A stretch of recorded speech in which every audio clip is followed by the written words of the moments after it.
Published last week by Australian National University, its prognosis is largely optimistic, even after 2 centuries of white settlement in the north.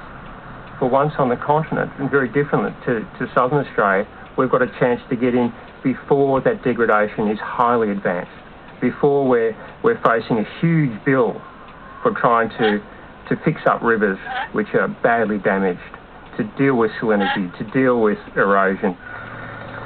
Patterns of settlement and land management changed rapidly in northern Australia after colonisation. But here on the Arnhem Land Plateau to the east of Kakadu National Park, Aboriginal customary practices do continue, and the new study says they may be a key to maintaining biodiversity and environmental health in the north. We're just starting to realise that traditional ecological knowledge and traditional land management has a lot to offer.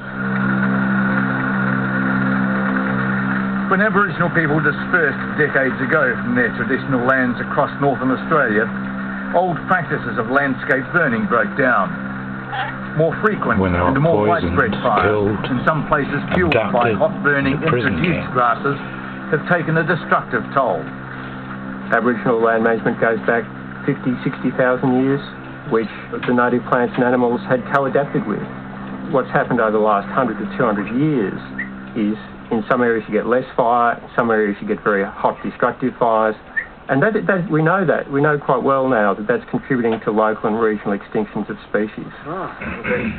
The Arnhem Land Plateau contains many galleries of rock art and valuable species of flora and fauna.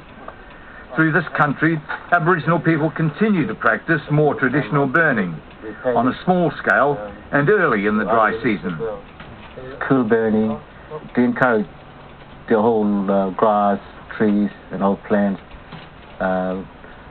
to reborn again, and so that animals would be much happier to come on to feed on the burnt ground as well, especially kangaroos. Introduced grasses and exotic animals like cats and cane toads have all had injurious impact across the north.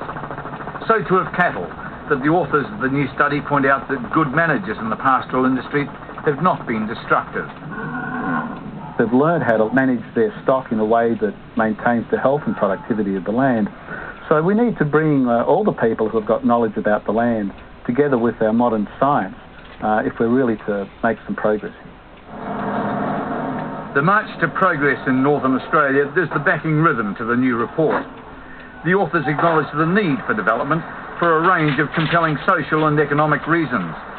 But in an obvious tilt of caution to the agenda of Senator Bill Hefferna's task force, which is examining the potential for development in northern Australia, they say any outcome should be compatible with the environment. We can just choose to allow a handful of people to march into the north